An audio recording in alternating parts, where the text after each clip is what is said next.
Bonjour à toutes et à tous et bienvenue avec l'équipe Hibou pour une nouvelle vidéo. Aujourd'hui dans Hibou Actu, je vais vous parler de la FDJ et de son introduction en bourse.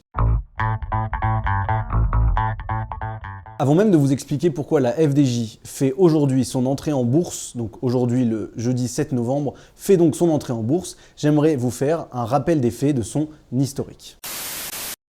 La Française des Jeux, appelée à l'époque Société de la Loterie Nationale et du Loto National, a été créée en 1976 avec l'arrivée du loto. Elle est l'héritière de la Loterie Nationale Française créée en 1933. Mais c'est réellement en 1989 que la FDJ prend forme avec une énorme restructuration et une participation de l'État qui passe de 51% à 72%. Le capital de la Société des Jeux de Loterie est alors passé de 50 millions à 200 millions de francs. En 2009, avec l'arrivée à la concurrence des jeux en ligne, donc sur Internet, la Française des Jeux redore son blason et s'appelle désormais la FDJ. Enfin, dernière information concernant la FDJ, c'est évidemment en décembre 2017 lorsque l'État, le gouvernement, annonce la privatisation de la FDJ sous la supervision de la BNP Paribas. La FDJ est gérée depuis 2014 par Stéphane Pallez, qui a été reconduite récemment en juillet 2019 par les députés de l'Assemblée nationale pour un nouveau mandat.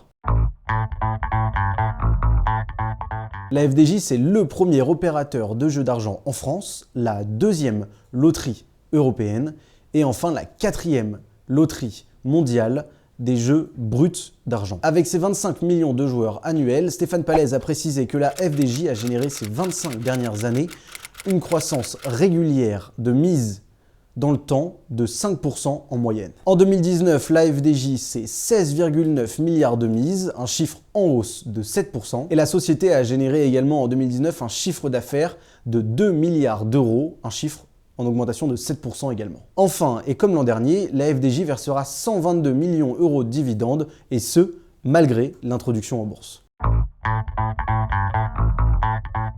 Concernant d'abord la FDJ en tant que telle. Selon certains sites valorisés, la FDJ serait valorisée aux alentours de 3 milliards d'euros. Vous, investisseurs particuliers ou professionnels, pouvez dès à présent, à partir d'aujourd'hui le 7 novembre, souscrire à la FDJ jusqu'au 20 novembre 2019. Enfin maintenant concernant l'État, parce qu'une privatisation, c'est passer des mains du domaine public au domaine privé. D'abord, selon Stéphane Pallez, la PDG de la FDJ, le gouvernement souhaiterait au moins tirer de cette privatisation 1 milliard d'euros. La part du capital de l'État va donc passer de 72% à environ 20%. En plus des 1 milliard dont je viens de vous parler, Bruno Le Maire, le ministre de l'économie, a annoncé que l'État récupérerait l'intégralité des recettes fiscales et sociale de la FDJ, soit environ 3,5 milliards d'euros par an. Étant donné la privatisation de la FDJ, l'État se voit également dans l'obligation de créer une nouvelle autorité pour le marché des jeux. Pour ce faire, le gouvernement va donc mettre en place une autorité de régulation des jeux qui sera mise en place dès janvier 2020 et qui portera comme nom Autorité nationale des jeux. Elle regroupera notamment l'ARJEL, l'autorité de régulation des jeux en ligne, mais également par exemple les jeux hippiques. Entrer dans l'histoire, entrer dans le capital. Voilà donc le nouveau slogan qu'a choisi Stéphane Pallez pour cette campagne de privatisation de la FDJ. En plus de ce slogan, vous aurez sûrement dû le remarquer, il y a en ce moment une surmédiatisation de deux personnages, Bruno Le Maire, ministre de l'économie, et Stéphane Pallez, évidemment, la PDG de la FDJ. Pourquoi ? Eh bien pour un but simple, évidemment, vendre du FDJ et créer par la suite un engouement vers l'actionnariat populaire. Un actionnariat qui n'existe aujourd'hui presque plus. En effet, si on retourne un peu dans le passé, dans les années 80-90, vous vous souvenez sûrement de cette vague d'entreprises publiques qui sont devenues privées. Être célèbre très jeune, ça vous apprend très vite à faire des choix. Des choix de films, de réalisateurs. Sinon, on ne tient pas sa vie et on s'aperçoit qu'on ne sait pas où on va. Pour l'argent, c'est pareil. Moi, j'aime bien le dépenser, mais je sais aussi qu'il faut le garder, donc le placer. Et je pense que les gens de Suez, c'est le bon choix. Ils savent où ils vont, depuis longtemps, et pour longtemps encore. Ce sont les stratèges de l'argent. Réfléchissez. Épisode qui avait à l'époque fait lourdement grossir le nombre d'actionnaires français, passant de 1,7 million en 1982 à 7,2 millions en 2007. Mais au-delà de ces deux faits, donc le slogan et la surmédiatisation qui concernent uniquement finalement l'apparence de la FDJ, il faut aussi évidemment vous parler du côté qu'on pourra appeler statistiques. Le ministre de l'économie, Bruno Le Maire, l'a annoncé, nous réfléchissons à des possibilités de décote sur le prix de l'action. Je souhaite que les Français y participent le plus largement possible avec, par exemple, des actions gratuites en fonction de la durée de détention de ces titres. Et effectivement, il y aura bien une action offerte pour 10 actions achetées, à condition évidemment qu'elles soient conservées pendant plus de 18 mois. Autre information à savoir, il est appliqué également une décote de 2% pour les investisseurs particuliers. Avant même de répondre à cette question du oui ou non, il faut investir dans la FDJ, j'aimerais juste vous rappeler que ici dans Hibou Actu, on ne traite que le factuel.